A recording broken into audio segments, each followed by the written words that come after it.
కొంత సొమ్ముపై సంవత్సరానికి 9.09% చొప్పున సరళ వడ్డీ ప్రకారము ఎన్ని సంవత్సరాలకి ఆ సొమ్ము రెట్టింపు అవుతుంది?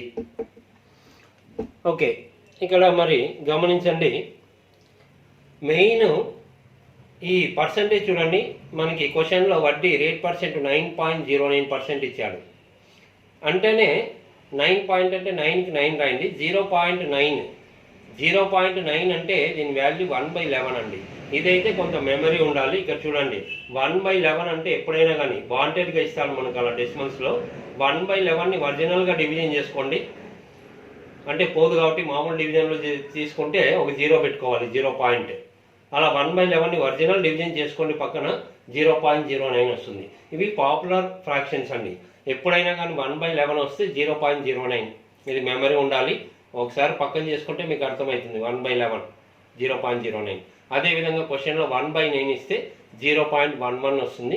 1/3 వేస్తే 0.33. మరి క్వశ్చన్లో చూస్తానే మీకు వడ్డీ రేట్ ఇలా ఇచ్చాడు 9.09% అన్నప్పుడు దీన్ని ఎలా రావచ్చు అంటే 9 0.9 అంటేనే ఆల్రెడీ చెప్పాను. 0.09 అంటే 0.09 అంటే ఎంత అండి? 1/11. సో దీన్ని 9 1/11% అంటే మారిస్తే మీకు తెలుసు 1/11. ఎందుకంటే 11 × 9 99 + 1 100. 100/11% అంటే 100. జీరోస్ జీరోస్ క్యాన్సిల్ అవుతాయి. 1/11 ఇది ఎన్నోసార్లు వచ్చింది పర్సంటేజ్లో. 9 1/11% అంటే ఆటోమేటిక్గా అది 1/11. మరి 9 1/11కి ఇదంతా చేసుకోవాలంటే ఇది మెమరీ ఉండాలి, చూస్తేనే అంతే అండి. 9 మీద ఇలా పాయింట్లలో వచ్చిందంటే అది 9 1/11%. ఓకే, ఇప్పుడు క్వశ్చన్లో ఏం చెప్తున్నానంటే కొంత సొమ్ము అండి. మామూలుగా అయితే మనకి సింపుల్ ఇంట్రెస్ట్ సరళ వడ్డీ గురించి చెప్తున్నానండి. Principal plus interest is equal to total amount, అసలు ప్లస్ వడ్డీ ఈజ్ ఈక్వల్ టు మొత్తం. ఓకే, ఇక్కడ ఆ సొమ్ము ఎంతో చెప్పడం లేదు. ఈ వడ్డీ ప్రకారం ఎన్ని సంవత్సరాలకి రెట్టింపు అవుతుంది అంటున్నాను. కాబట్టి తీసుకున్న సొమ్ము, తీసుకున్న అప్పు కానీ అసలు కానీ, సపోజ్ లీజ్ నెంబర్ తీసుకుందాం. ఎంత అన్నా అనుకోవచ్చు. లీజ్ నెంబర్ 1 రూపీ అనుకుందాం. 1 రూపీ ఏంటనుకుంటే 1 lakh అనుకోండి, అప్పు మీ ఇష్టం. సో ఇది డబల్ అవుతా ఉందంట అమౌంట్ మొత్తం. అంటే 1 పార్ట్ తీసుకుంటే ఇక్కడ 1 రూపీ అమౌంట్ అప్పుగా తీసుకుంటే అది డబల్ అవుతా ఉందంట. అన్నప్పుడు ఇంకా ఆటోమేటిక్గా ఇక్కడ ఇంట్రెస్ట్ ఎంతో తెలుస్తుంది. ఎందుకంటే ఇవి రెండు యాడ్ చేస్తే ఇది ప్రిన్సిపల్ ప్లస్ ఇంట్రెస్ట్. సో ఇది 1 ఉంది, ఇది 2 ఉందంటే ఇంకా ఈ 2లో 1 పోతే 1, ఇంకా ఆటోమేటిక్గా అర్థమైపోతుంది అక్కడ ఎంత ఉండాలనేది. మళ్ళీ amount is equal to interest is equal to amount minus principal అని రాయాల్సిన అవసరం లేదు అక్కడ. ఓకే, ఇంట్రెస్ట్ 1 అని అర్థమైపోయింది. మరి బేసిక్ ఫార్ములా ఏంటి చెప్పండి? Interest is equal to PTR/100. ఇంకా నేను అలాగే రాసిన PTR%. ఓకే, ఇందులో సింపుల్ ఇంట్రెస్ట్ ఎంత అండి? ఇక్కడ చూడండి 1. ప్రిన్సిపల్ ఎంత అండి? 1. టైం తెలియదు.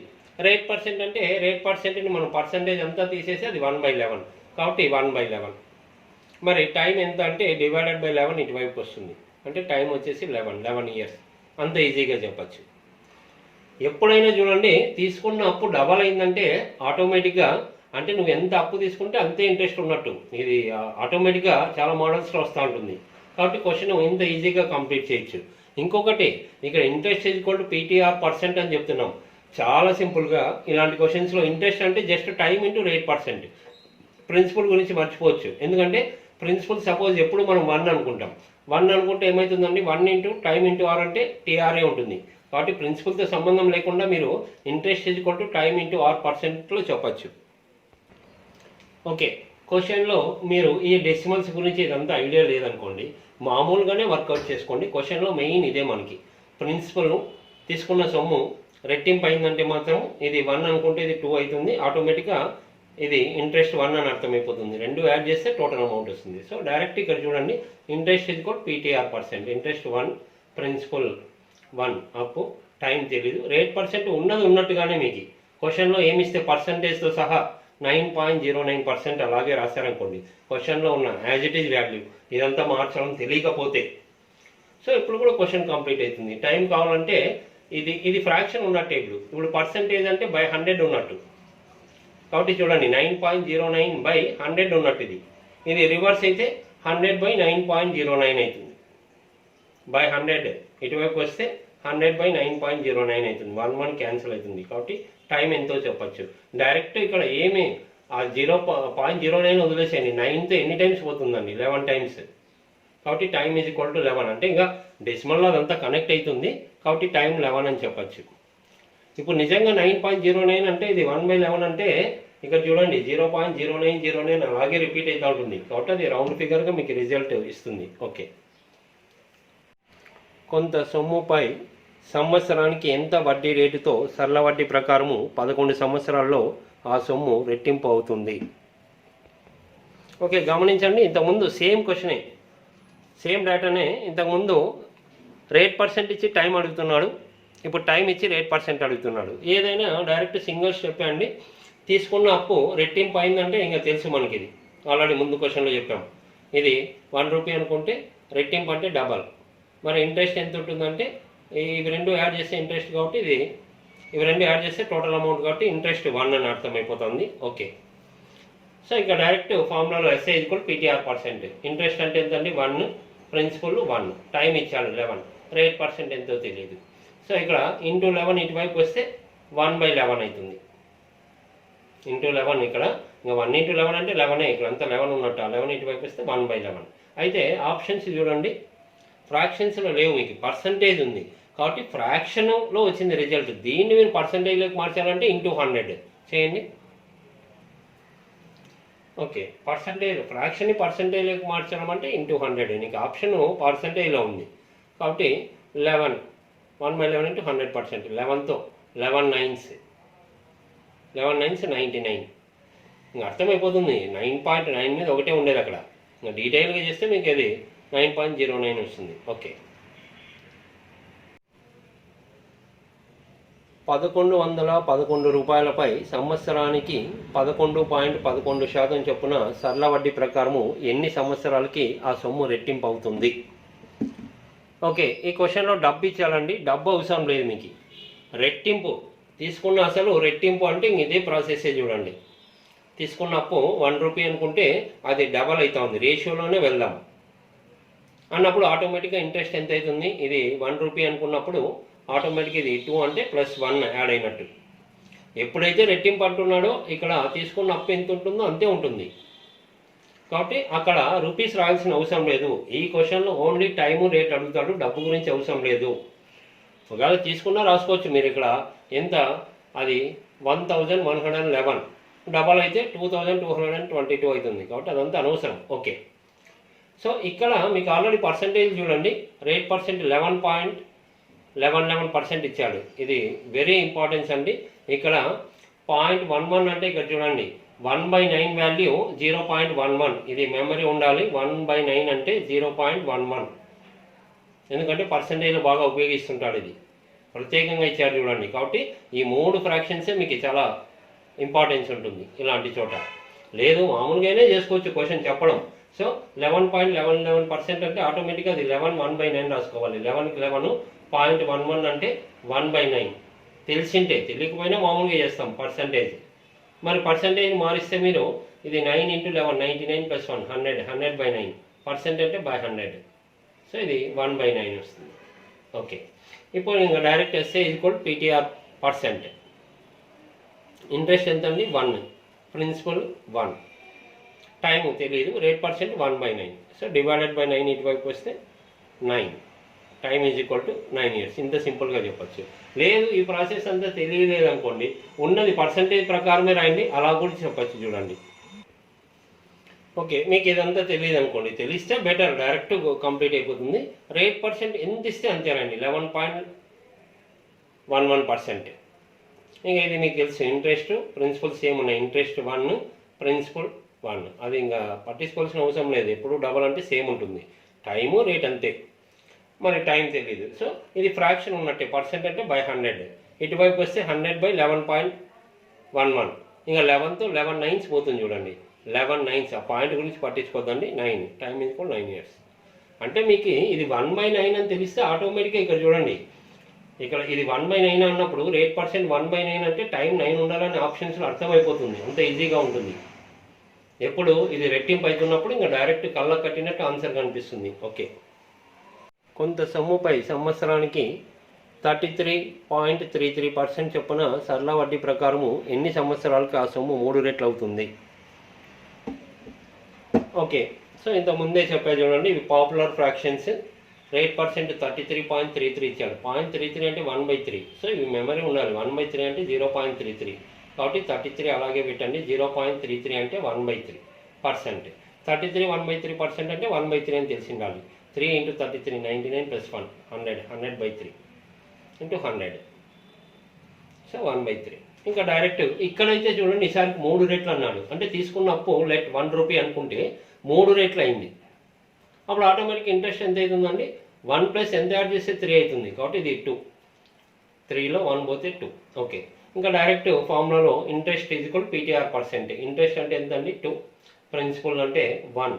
అప్పు ఇంకా మనకి రేట్ పర్సెంట్ అంటే పర్సంటేజ్ తీసేసి డైరెక్ట్ 1/3. మరి టైం కావాలంటే /3 ఇటువైపు వస్తే ఆల్రెడీ 2 ఉంది. 3 × 2 = 6. So time = 6 years. లేదా మీరు డైరెక్ట్ రేట్ పర్సెంట్ అంటే 33.33% ఇక్కడ రాసుకొని కూడా మీరు చెప్పచ్చు. ఓకే, మీకు ఇదంతా ఇంకా ఇది తెలియదు అనుకోండి, డైరెక్ట్ రేట్ పర్సెంట్ ఉన్నది ఉన్నట్టుగానే రాసుకోండి, ఇబ్బంది ఏం లేదు. పర్సంటేజెస్ సహా రాయాలి. ఇక్కడైతే మనం పర్సంటేజ్ తీసేసి ఫ్రాక్షన్ వస్తుంది, అది గమనించాలి. సరే, ఇప్పుడు టైం కావాలంటే ఇది ఫ్రాక్షన్ భిన్నం ఉన్నట్టే /100. ఇటువైపు వస్తే ఏమవుతుందంటే ఆల్రెడీ 2 ఉంది, అది ఇటువైపు వస్తే 33.33 / 100 100/33.33. ఇంకా డెసిమల్ వద్దు మనకి, ఇంకా ఆప్షన్స్లో ఫ్రాక్షన్స్లో లేవు డెసిమల్ మనకి. కాబట్టి 33 3s 100 అంటే 33 3s 99. Okay, 3 2s 6. కాబట్టి ఆ విధంగా ఈజీగా వర్కౌట్ చేయొచ్చు. కొంత సొమ్ముపై సంవత్సరానికి ఎంత వడ్డీ రేటుతో సరళ వడ్డీ ప్రకారము 6 సంవత్సరాల్లో ఆ సొమ్ము 3 రెట్లు అవుతుంది.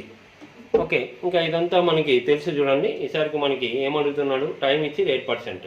కాబట్టి ఆల్రెడీ ఇంత ముందు క్వశ్చన్లో నేను చెప్పాము, తీసుకున్న సొమ్ము 3 రెట్లు అయిందంటే ఇది 1 అనుకుంటే 3 టైమ్స్. ఇంకా ఇంట్రెస్ట్ ఆటోమేటిక్గా 1 + ఆటోమేటిక్గా అక్కడ 2 ఉండాలి 3 రావాలంటే. ఓకే, సో ఇంట్రెస్ట్ వచ్చి ఇంకా formula direct formula SI = PTR%లో SI అంటే ఇంట్రెస్ట్ 2, ప్రిన్సిపల్ 1, టైం ఇచ్చేయాలి 6 years. రేట్ పర్సెంట్ తెలియదు.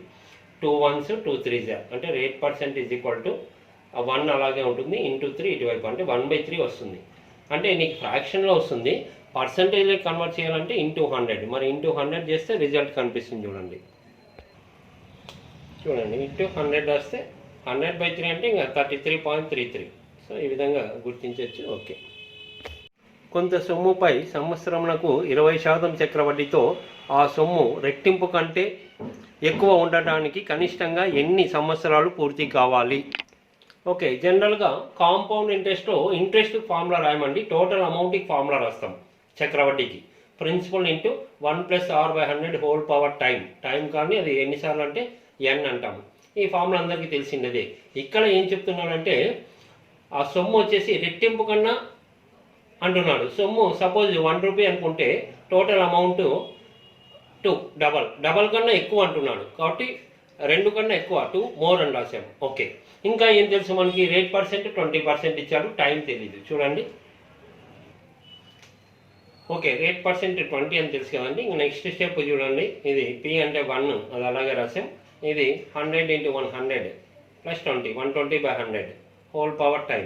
మరి క్యాన్సిల్ అయిపోతుంది. ఇది 26 25 = ఇది 2 కన్నా ఎక్కువ ఉండాలి.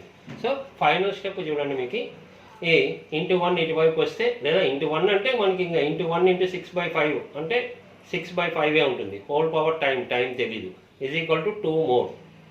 ఓకే, ఇప్పుడు టైం అనేది మీరు ఆప్షన్స్ ప్రకారం వెళ్ళండి. ఈ క్వశ్చన్ టైం ఎంత రాసుకుంటే అది మీకు వాల్యూ 2 కన్నా కొంత ఎక్కువ వస్తుంది. సో గమనించండి. సో ఆప్షన్స్ ప్రకారం మీకు అడుగుతున్న ఇయర్స్లో కొంత ఇక్కడ లాజిక్ ఉంది. కనిష్ట లీస్ట్ నెంబర్ ఆఫ్ ఇయర్స్ అంటున్నాం కాబట్టి ఆప్షన్ మీకు లీస్ట్ నెంబర్ 2 ఉంది. టైం 2 years అనుకోండి. అప్పుడు దీని వాల్యూ ఎంత అవుతుందని చెప్పండి. టైం ప్లేస్లో 2 ఉందనుకుంటే హోల్ స్క్వేర్ ఉన్నట్టు అంటే 6/5 6² 36 5² 25 36/25 అంటే మీరు గమనించండి 25 వన్స్ పోతుంది అంటే 1 పాయింటే వస్తుంది. అక్కడ 2 కన్నా ఎక్కువ ఉండాలి కాబట్టి ఇది ఫెయిల్ అయిపోయింది. మరి నెక్స్ట్ ఆప్షన్ లీస్ట్ నెంబర్ నుంచే వెళ్ళండి. 2 తర్వాత నెక్స్ట్ ఏముంది 4 రాసుకోండి. ఓకే, నెక్స్ట్ టైం 4 years రాసుకుందాం ఆప్షన్ ప్రకారం. టైం 4 years అంటే 6 to the power of 4 6 4 times ఉండాలి. 5 to the power of 4 5 times. ఇంకా ఒకవేళ ఇది కొంత స్పీడ్గా క్యాలిక్యులేషన్ గెస్ వర్క్ చేయాలి, అఫ్ కోర్స్ కొంత లక్కీ టిప్ ద్వారా ఆప్షన్ ద్వారా చెప్దాము. ఈ టోటల్ మనకి 6 × 6 అంటే 1296 వస్తుందండి. 5ని 4 టైమ్స్ మల్టిప్లై చేసి 625. రఫ్గా చెప్పండి, 625 2 ఎంత అవుతుంది? 1250 అవుతుంది. దీనికి డబల్ 1250. 1296లో 1250 తీసేస్తే 2 పాయింట్ ఇంకా కొంత వస్తుంది. 2 పాయింట్ అంటే కరెక్టే, 2 మోర్, 2 కన్నా ఎక్కువ వస్తుంది. కాబట్టి ఇది ఈ తీసుకున్న టైం కరెక్టే. తర్వాత ఇంకొక ఆప్షన్కి వెళ్ళాల్సిన అవసరం లేదు, ఎందుకంటే లీస్ట్ నెంబర్ 4 ఇయర్స్ తీసుకుంటే నీకు మోర్ దెన్ 2 వాల్యూ వస్తుంది. ఇంకా 5 తీసుకుంటే ఇంకా 2 కన్నా అది కూడా ఎక్కువ వస్తుంది. 5 తీసుకుంటే 2 కన్నా ఎక్కువ వస్తుంది. కానీ లీస్ట్ నెంబర్ అన్నారు కాబట్టి మీకు 4 సెట్ అవుతుంది. కాబట్టి ఈ విధంగా ఇక్కడ క్యాలిక్యులేషన్ పార్ట్ ఉంటుందండి. దీన్ని సింపుల్గా మీరు ఏ విధంగా చెప్పచ్చు అంటే, కొంత సింపుల్ ఇంట్రెస్ట్ని, ఇదే క్వశ్చన్ సింపుల్ ఇంట్రెస్ట్ అనుకుంటే ఆప్షన్ ఇమ్మీడియట్గా చెప్పచ్చు. ఏ విధంగానే చూడండి, అంటే ఈ క్వశ్చన్లో కొంత లాజిక్ ఏంటంటే, ఇన్ని క్వశ్చన్స్ చేసాం, ఏదైనా సొమ్ము రెట్టింపు కానీ లేదా 3 రెట్లు కానీ అంటున్నాడు. ఇక్కడ రెట్టింపు కన్నా కొంత ఎక్కువ అనడానికి కారణం ఏంటంటే, కాంపౌండ్ ఇంట్రెస్ట్లో చక్రవడ్డీ ప్రకారము 1 ఇయర్ తర్వాత నెక్స్ట్ ఇయర్కి కొంత వడ్డీ పెరుగుతుంది. అది మైండ్లో పెట్టుకోండి. కాబట్టి ఇదంతా క్యాలిక్యులేషన్ పార్ట్ ఉంటుంది. కాబట్టి మీరు జస్ట్ సింపుల్ ఇంట్రెస్ట్ని అడ్డం పెట్టుకోండి. సింపుల్ ఇంట్రెస్ట్ సింపుల్గా ఉంటుంది. ఇదే క్వశ్చన్ సింపుల్ ఇంట్రెస్ట్ అనుకోండి, డైరెక్ట్ చెప్పేస్తారు.